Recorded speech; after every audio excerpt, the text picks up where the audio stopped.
नमस्कार, मैं हूं देवनाथ पांडे और आप देख रहे हैं नेट्रिक न्यूज़। आज हम बात करने वाले हैं एक भयानक बीमारी के बारे में जिसका नाम है एड्स।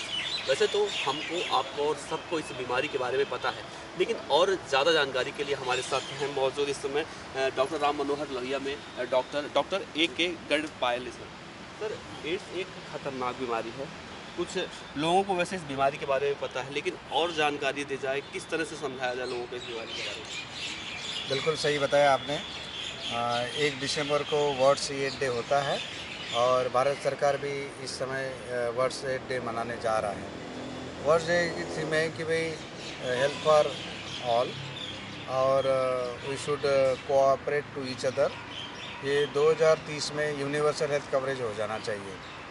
यहाँ तक भारत का सवाल है, भारत में आज तक 2.1 मिलियन केसेस है और प्रीवेलेंस रेट है 0.3, जो कि बाकी देशों के हिसाब से काफ़ी कम है।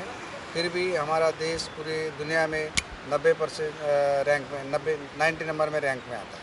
सर, कोई आंकड़ा होगा कि इस बीमारी से एक साल में कितने लोग इसके शिकार होते हैं या कितनी जानें चली जाती हैं? बिल्कुल सही बताया कि भाई लास्ट ईयर में 0.274 मिलियन एंट्री हो गई थी और इस बार 0.116 मिलियन एंट्री हो गई है। और जहाँ तक सवाल है कि 50% रेट घट गया है, ये बीमारी का घटने का कारण ही लोगों में जागरूकता है। दूसरी, हमारी हेल्थ केयर फैसिलिटी हमारी अच्छी इम्प्रूव हो गई है और एंटी रेट्रोवायरल थेरापी हम लोग फ्री में दे रहे हैं, जन जागरूकता कर रहे हैं। IEC प्रोग्राम काफ़ी अच्छा कर रहे हैं। प्रीनेटल सेक्स के डिटर्मिनेशन के बारे में हम लोग मना कर रहे हैं और प्रीनेटल चेकअप करते हैं मदर का, ताकि HIV इन्फेक्शन बच्चों को ना हो। एड्स को लेकर भारत सरकार कितना जागरूक है? भारत सरकार बहुत जागरूक है। जैसे कि आपने देखा होगा, हमारे आदरणीय स्वास्थ्य मंत्री श्री नड्डा जी ने बोला है 90-90-90। का मतलब है कि 90% लोगों को हम लोग डिटेक्ट करेंगे, 90% लोगों को हम लोग ट्रीटमेंट देंगे और 90% लोगों को हम लोग HIV लोड के नीचे रखेंगे। तो भारत सरकार बहुत जागरूक है। उन्होंने ART सेंटर जगह जगह खोला है। स्टेट के साथ मिलकर बड़ा अच्छा काम चल रहा है। डॉक्टर साहब, जैसे अगर कोई महिला पेट से है और वो HIV पॉजिटिव है, तो क्या उसके बच्चे पर भी असर पड़ता है? बिल्कुल बच्चे पर असर होता है। उसके लिए बहुत खासतर बीमारियाँ के लिए हमारे भारत सरकार ने काफ़ी दवाइयाँ उपलब्ध कराई है। उसका रेगुलर ट्रीटमेंट देते हैं। रेगुलर ट्रीटमेंट देने से उसका वायरल लोड काफ़ी कम होता है।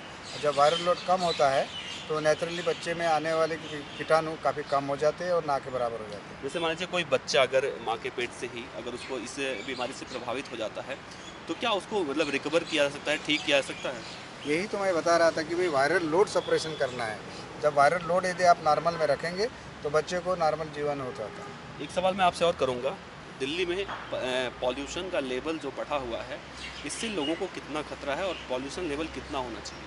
दिल्ली में काफ़ी पोल्यूशन मात्रा बढ़ गई है और जो 2.5 ppm की जो मात्रा है, काफ़ी दूषित मात्रा में चल रहा है, भयानक मात्रा में चल रहा है।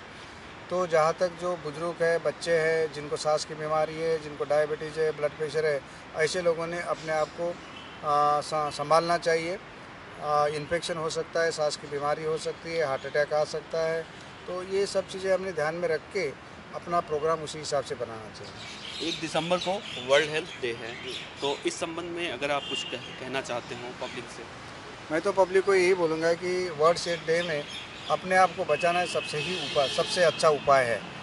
कोई भी चीज़ करना है, जैसे कि अपने आप को बचाना मीन्स भारत सरकार ने, जैसे कि ब्लड ट्रांसफ्यूजन से होता है, तो ब्लड ट्रांसफ्यूजन हमारा बीमारी फ्री होना चाहिए। इसके लिए हर एक जो ब्लड बैंक है उसको लाइसेंस ज़बरदस्ती किया है और ये सब टेस्ट मैंडेटरी किया है।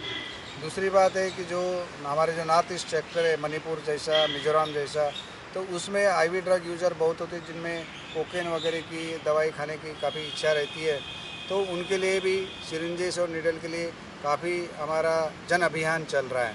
तीसरी बात ये है कि दवाई की उपलब्धता हमारे जगह जगह मिलती है और अफोर्डेबल और एक्सेसिबिलिटी, ये 2 चीज़ें हमने कर लिए तो निश्चित रूप से हम लोग इस बीमारी को कंट्रोल कर पाएंगे।